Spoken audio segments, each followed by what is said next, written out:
Endgame na. Nagkagulo sa Palasyo, Anti-Claire. Ano ba to? PBBM resigns, ayaw ko. BP Sara to take over. Maintindihan nyo pa Ayan, syempre itong balitang ating matutunghayan ngayon ay nagmula kay Malacanang Watch 2024. At ito po ang inyong lingkod na si BT na magbibigay ng reaksyon at komento dito sa video na ating matutunghayan ngayon. At huwag na natin pagtagalin at sabay-sabay na nating panoorin ang laman ng video na hatid sa atin ni Malacanang Watch 2024 at bibigyan natin ng reaksyon ang balitang ito. Pasok! Bigyan natin ng reaction opinion ang post ni Kitty Duterte. Ayun, bago natin simulan ang video ito, nais ko nga pala magbigay ng credits dito sa boses na madidinig natin ngayon at bibigyan ng reaksyon. Walang iba kundi si General Macanas. Siyempre, huwag niyong kalimutang suportahan ang channel ni General Macanas. Mga katunay, pakibisita po yan at huwag niyong kalimutang mag-subscribe para maging updated po tayo sa mga vlogs, reactions at sa mga balita na hinahatid sa atin ni General Macanas. Ayan po yung The General's Viewpoint, mga katunay. Ipagpatuloy natin. 28 minutes ago, mainit-init pa na post. Isiner ni Kitty Duterte ang pahayag ni Anti-Claire. Kung magre-resign daw si PBBM, sino ang dapat na pamalit? Sino? Hindi daw pwede si BP Inday Sara. So, sino ang papalit? Ito, basahin ko. Claire Castro, kung magbibitiw si PBBM sa pagkapangulo, si Senator Riza Hontiveros Ania ang nararapat na pumalit at hindi si Sara Duterte. Ayon kay Castro, Sandali, no, General Macanas, parang napalaki yung mata ko dun eh. Kapag nag-resign si PBBM bilang presidente, hindi pa pwedeng pumalit si Vice President Sara Duterte kay PBBM. Anong klaseng patakaran naman yun? At ang dapat ipalit ay ang pinakakulelat sa mga survey. At ang pasang-awa na nanalo sa pagiging senador. Si Hontiveros. Ay nako. Kasi dito sa pinapakita nyo, sa pinapakita nyo po, ako ayokong syempre maging bastos, ayokong maging ano. Pero syempre, sa pinapakita po ninyo, parang pinapakita nyong takot kayo kay VP Sara. Ang daming natatakot na maging presidente si VP Sara. Bakit? Kasi kung wala naman po tayong ginagawang masama sa mga Duterte, kung wala naman po kayong ginagawang masama, hindi po kayo matatakot. Pero bakit kayo natatakot? Ibig sabihin, meron kayong ginawang hindi maganda? Ano yun? Ano yun? No? Kaya yung iba dyan ayaw paupuin si BP Sara eh. Natatakot sila. Hindi dahil dun sa ano, yung sinasabi na, magpapaupo kayo dyan. Anak ng korap yan. Si PRRD korap? Eh di wow. Kasi sa pagiging korap ni PRRD na sinasabi ninyo, halos wala naman talaga akong makitang pruweba na naging korap si Tatay Digong eh. So hindi yun ang tinitignan namin. Hindi yun ang tinitignan namin. Ang tinitignan namin dito, napakaraming takot talaga na maging Vice President si BP Sara dahil ayaw na nilang mahigpitan. Kasi kung si Tatay Digong mahigpit, si BP Sara pa kaya. Kaya nga sinabi ni Tatay Digong kung siya ganun kahigpit, lalong-lalo na yung anak niya. Diba? Kaya sila natatakot. Yung ibang kung kumilos dyan ay hayahay ang buhay, magiging hoyo-hoy ang buhay. Hindi na makakapaghari-harian o makakapagyabang-yabangan ang mga mayayabang dyan sa gobyerno. Mapuputol ang kanilang mga sungay once na isang Duterte na naman ang maupo dyan sa Malacanang. Yun talaga ang tunay na dahilan kung bakit sila natatakot at natatakot sila dahil alam nila na baka pagdating ng araw na once na si BP Sara ang maging presidente, balikan lahat sila. Diba? Ang daming mahohoyo. Alam niyo yung ibig ko sabihin? Dahil sa ginagawang paghila sa mga Duterte, ginagawang pag-apak sa mga Duterte, hindi malabo.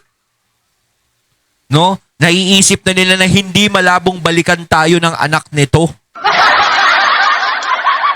Ang dami nyo namang sasabihin na pwedeng ipalit. Bakit yung pinakakulelat pa sa survey ang gusto nyong ipalit? Ang dami namang pwedeng ipalit. Bakit yung pasang-awa pa sa pagiging senador ang inyong ipinalit?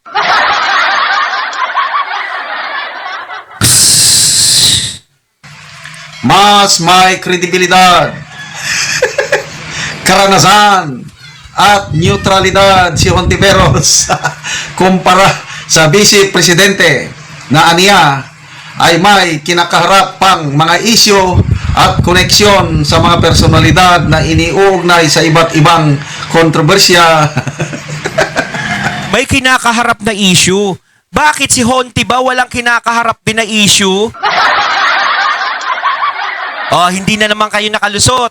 Kasi sinasabi nyo kaya gusto nyo si Honti, ayaw nyo kay BP Sara, kasi may kinakaharap pang issue si BP Sara. O sige, bigyan natin ng katwiran yung sinasabi nyo. Oh, may kinakaharap siyang issue. O sige, may kinakasangkutan siya, sabi nyo, si BP Sara. Eh bakit si Honti, di ba meron din? Bakit siya pwede? O hindi pala pwedeng pumalit yung may kinakasangkutang issue eh. Bakit ang papalit may kinakasangkutan ding issue? May kredibilidad. May karanasan. Pareho lang naman silang may karanasan eh.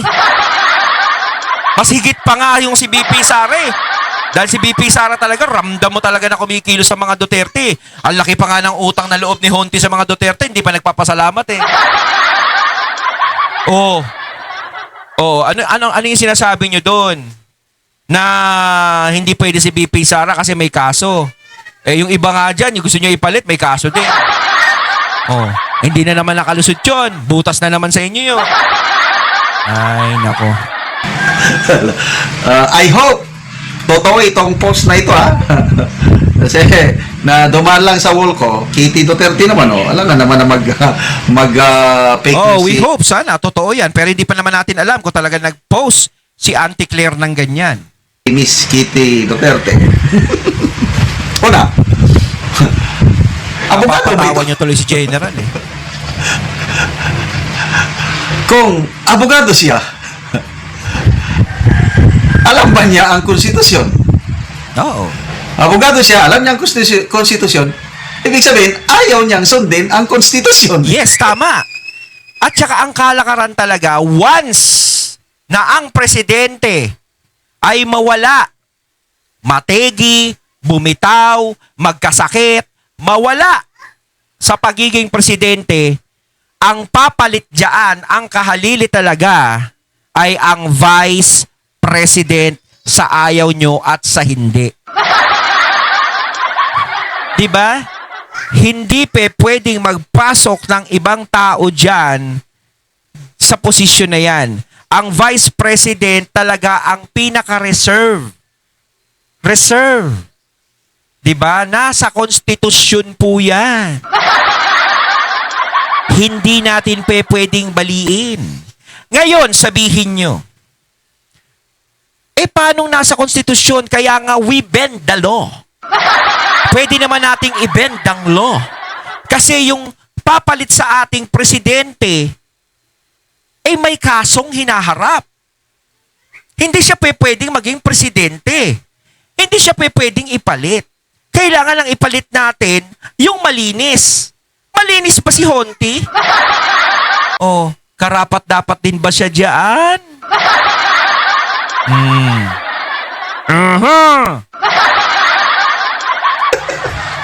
Ay, nako. Ang daming ganitong nagsasabi. May isa pang abogado. Attorney Jesus Palses. Pro-BBM din ito. Die-hard loyalist din. Sabi niya, kahit guilty si PBBM, meaning yung guilty siya sa corruption as charged by Saldico, even if the president is guilty of corruption, I will not call for Marcos resign. What I will call is Marcos and Sara Duterte to resign. Teka lang, no, General, no? Kung sakali daw maging guilty si PBBM, kung sakali daw, comment yun, nagsalita yung is hindi siya sisigaw na Marcos resign, ang isisigaw niya, Marcos and Sara resign. Ano naman kinalaman ni BP Sara sa flood control project? Yan naman talaga ang problema eh. 'Di ba? Sa war on drugs nga ni PRRD, hindi naman kasama si BP Sara pero isinama eh. Lang yan ang buhay yan, oo. 'Di ba? Lagi na lang sinasabit si BP Sara, kaya kayo napapaghalata eh. Alam nyo kasi hindi naman namin ipagtatanggol si BP Sara ng ganito kung tama naman yung sinasabit kinikilos nyo eh. Kaso nga lang, balubaloktot yung pinagsasasabi nyo eh. Kasalanan ng isa, kasalanan ng lahat. Yung isa nakabasag ng pinggan, yung isa nakatahimik lang, pati siya nadamay. Pati siya pinalo, wala naman siyang ginagawa. Ano yun? Ganun ba ang kalakaran? Oo. Di ba dapat hindi? Kung sino lang yung talagang nakabasag, yun lang talaga ang mapaparusahan. Pero yung tahimik, hindi naman. Oh. Ganun ba ang patakaran ngayon? Eh, nako.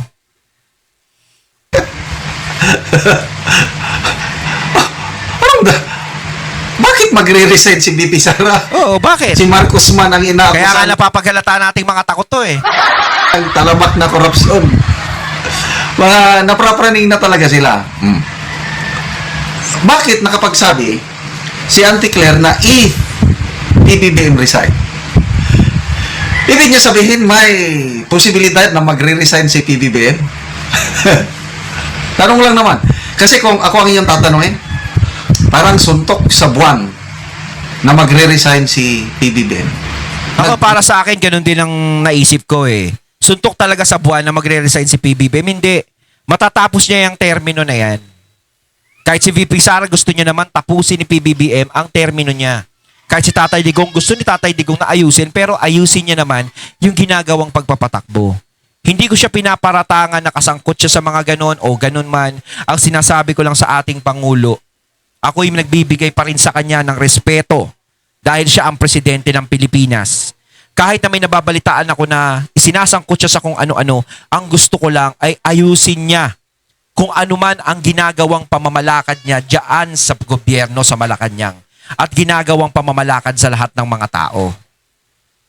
Dapat ipakita niya ang pagiging tunay na leader sa taong bayan.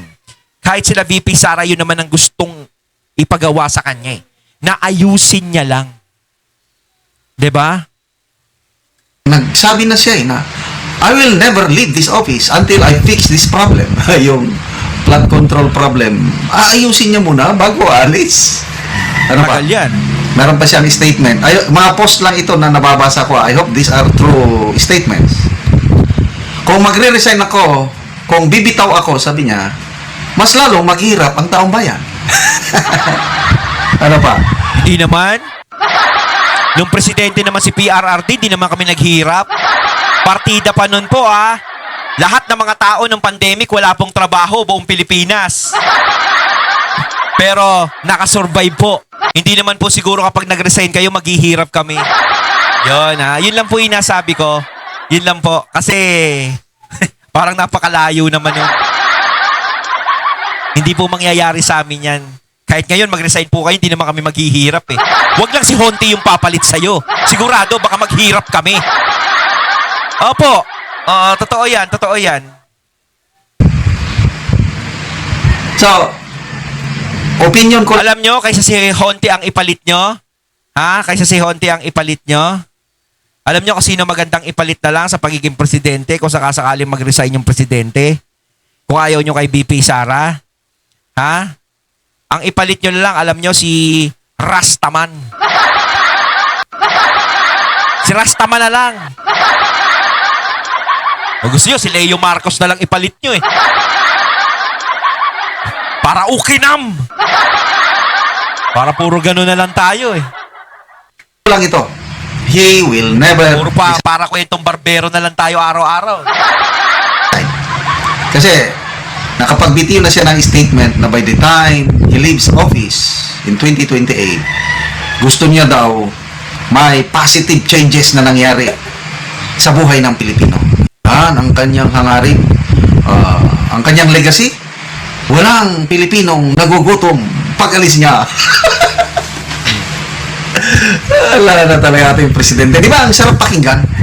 Walang magugutom na Pilipino. Mr. President, punta ka sa bundok-bundok sa mga tribo, ang daming nagugutom doon.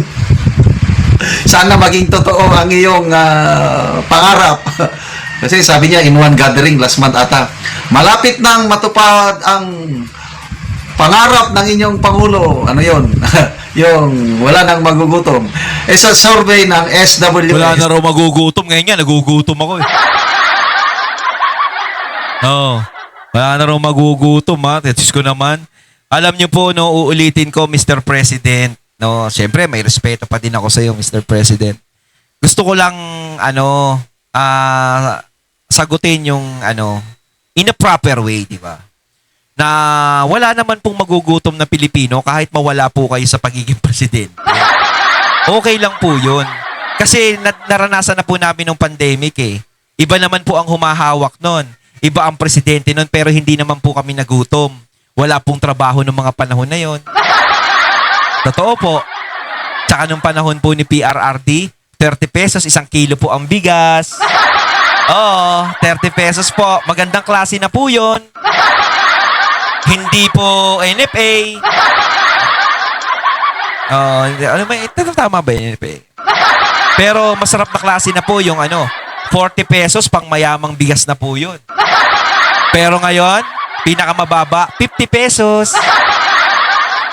Hindi nga po nagugutom mga tao ngayon eh.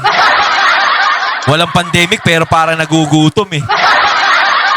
Partida na nun dati, si Tatay Digong may pandemic pero mura po ang bigas. 30 pesos, 1 kilo. 29 pesos, 1 kilo. Yoo-hoo!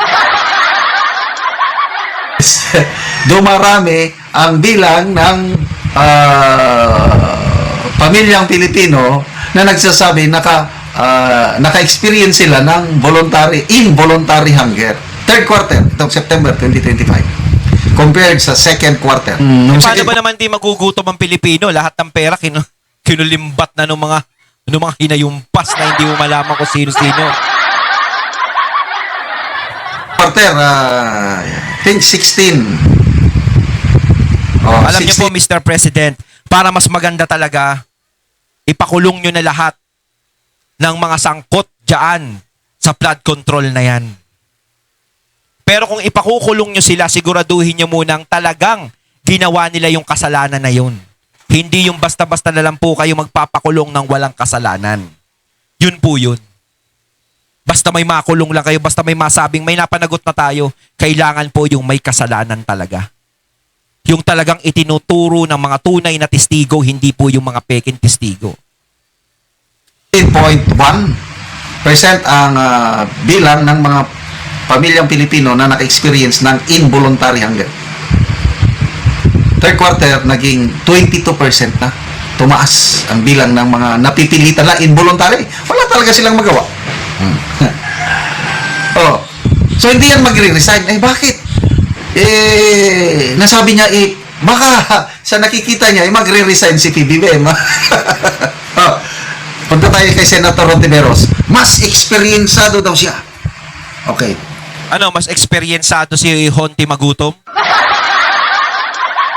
Karanasan. Karanasang magutom? Si Hontiveros ba, bago siya naging senador, dumaan ba siya sa pagiging mayor? How does he know about governance? Na wala siyang experience. Hindi katulad si VP Sara, nakailang term bang mayor? 2 terms? Oo. 6 years siyang naging mayor. Si VP Sara, abogada. Nakapasar pa siya sa Judicial Academy of the Philippines. Yes, Parang ganun, abogado yan. Hindi lahat ng abogado ay maging judge. Si Honti naman, di naman eh. Si VP Sara, abogado yan. Diba? Kaya nga malalapit sa abogado si VP Sara eh. Yan ang VP namin. Si Honti, saan naging malapit? Ayokong banggitin, bawal. Kayo mga katunay, alam nyo kung saan siya naging malapit? Alam ko kung saan siya naging malapit, pero bawal banggitin dito. Mahina. Hinaan natin. Wag. Bawal. Baka maano yan, ba'y tawag doon? Red tag ba yun? Red, ano, basta? Bawal. O, yan ha. O. Kay nako. Honti. Nako. Hindi naman dumaang pagka-mayor yan. Hindi niya naranasan yung baba. Taas agad. Ang mga taong hindi nakaranas sa ibaba, hindi niya mararamdaman yung mga taong nasa ibaba. Pag nasa taas agad dyan, wala yan. Ang isang abogado na nangangarap maging judge, papasar ka muna sa exam. Pag nakapasar ka sa exam, mag-enroll ka sa Judicial Academy of the Philippines, something like that. At kung nakapasar ka doon sa academy, ayun, qualified ka ng maging judge. Si BP Sara, ganyan siya. Oh, abogado ba si Risa Ontiveros? Hindi. Wala. O, kita nyo naman yun yung sinasabi ko. Ang dami talaga, hindi talaga siya required na maging presidente. Hindi siya abogado. 'Di ba? Wala. Ano siya, parang si Cory, housewife, tapos naging presidente. Parang ganon ba? Yung ano, magkaisa. Parang ganon. Balik natin yung panahon ng era na yon. No? At saka ito muna. O sige. Eto. Magbibigay ako ng hamon, mga katunay. Isang napakatinding hamon. Sige, PBBM, syempre, wag na natin pababain si PBBM. Syempre, ako, hindi naman ako nagsasalita na BBM resign. Kahit dito sa channel ko, wala akong sinasabi na pinagre-resign ko ang Pangulo. Gusto ko rin na ipagpatuloy niya ang kanyang termino. Gusto ko, kung bababa siya ng Malacanang din, is yung talagang natapos ang kanyang termino. Pero ayusin niya naman. Ang mindset ko, parang mindset din nila Tatay Digong tsaka ni VP Sara. Gusto ko kung si VP Sara ay mauupo bilang presidente ng Pilipinas, gusto ko dadaan si VP Sara sa bilangan, sa proseso. Kasi mas gusto ko ipakita ni VP Sara sa lahat na ako ang niluklok ng tao at hindi ako ipinalit dito sa posisyon na to dahil nagbitaw lang yung presidente. Malamang si VP Sara ganun din ang gusto. Eto, mga katunay, saksi kayo. Honti, once na makapasok si VP Sara sa pagiging presidente sa eleksyon sa 2028,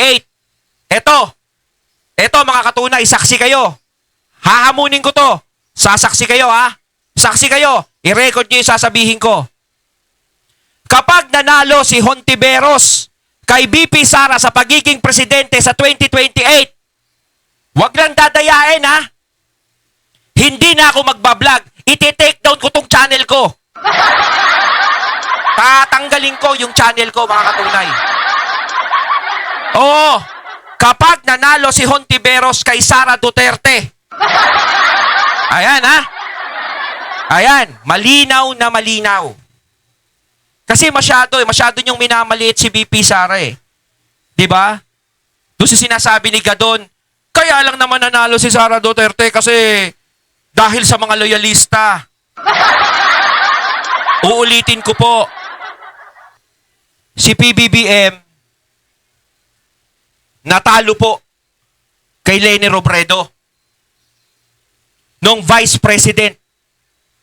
Halos hindi po lumamang ng malaki. Dikit lang sila. Simula nung nagsama ang mga Duterte at ang mga Marcos, kinain na nila yung mga kalaban nila. Kung sakaling hindi sumama si VP Sara, sana hindi na nga lang sumama si VP Sara para nalaman natin ang bilang. Diba? Ngayon, kung ipinagmamalaki nila si Hontiveros laban kay VP Sara, wag nyo i-impeach si VP Sara, wag nyo nang i-impeach. Kung naniniwala kayo sa sinasabi nyo na mananalo, eto, kay VP Sara. Hindi na po ako magre-reaction, hindi na po ako magbablog. Once na manalo si Hontiveros po kay VP Sara Duterte. Ano bang, hindi ko alam kung anong kanyang credentials. Ang alam ko lang, aktivista siya eh. Tapos sasabihin niya na may kredibilidad, may karanasan, neutralidad. Ang nakikita ko dito, Yan, BP Sara, nagtaya na ako ha. Para nagpusta na ako ng bahay at lupa sa'yo, BP ha. Nako, titindihan ko kampanya ko sa 2028 nito. Makikipagbasagan ako na ito sa Dilawan, malamang. Alam ko naman yung mga DDS vloggers dyan. Kasama ko rin kayo dito sa dikain na to. Alam ko hindi nyo rin dito. Ano, marinig to ako. Naghamong ka, sige. Pero alam ko si BP Sara, hindi tayo ipapahiya niyan. Lalaban at lalabang kami dyan. pag si Risa ang maupo, ay pro-protectionan niya si PBBM. Yan lang nakikita ko. So, ano sa tingin nyo? Magre-resign ba si BBM? I-comment nyo ko, no? Ayun, at ating natunghayan ng video na nagbula kay Malacanang Watch 2024. At syempre natunghayan natin ang boses na yun na binigyan natin ng reaksyon na nagbula kay General Macanas. Kayo mga katunay, anong masasabi nyo tungkol dito? Comment lang po kayo sa comment box. So once again, I'm BT and I'm out. Peace.